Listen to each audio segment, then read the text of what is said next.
പറഞ്ഞു വരുന്നത് അധ്യാപകനായാലും പോലീസ് ഉദ്യോഗസ്ഥനായാലും കൃഷിക്കാരനായാലും മീൻപിടുത്തക്കാരനായാലും മനുഷ്യരുടെ ചങ്കിൽ ഇടം കിട്ടണമെങ്കിൽ നിങ്ങൾക്ക് പറയാനായിട്ട് കരുണയുടെ കഥകൾ വല്ലതും ഉണ്ടായിരുന്നോ?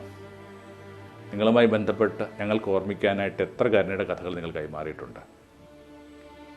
10 വർഷം പഠിച്ചൊരു കുട്ടി തൻ്റെ വിദ്യാലയത്തിൽ എത്ര അധ്യാപകർ ഓർമ്മിക്കുന്നുണ്ടാകും? പഠിപ്പിച്ച അധ്യാപകരൊക്കെ സ്വാഭാവികമായിട്ട് അവൻ മറന്നു പോകും. നല്ല അധ്യാപകർ തന്നെയായിരുന്നു അവരൊന്നും, അവരൊക്കെ സംശയമില്ല. പക്ഷെ അവൻ ഓർമ്മിക്കാൻ പോകുന്നത് അവനോട് കരുണ കാണിച്ചൊരു അധ്യാപനെ തന്നെയായിരിക്കും.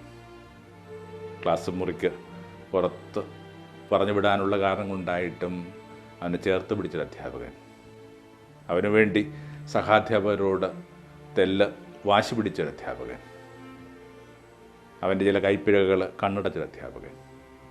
അപ്പോൾ മനുഷ്യരുടെ മെമ്മറിയിലേക്ക് കരുണയല്ലാതെ വേറൊരു വാതായനമില്ല.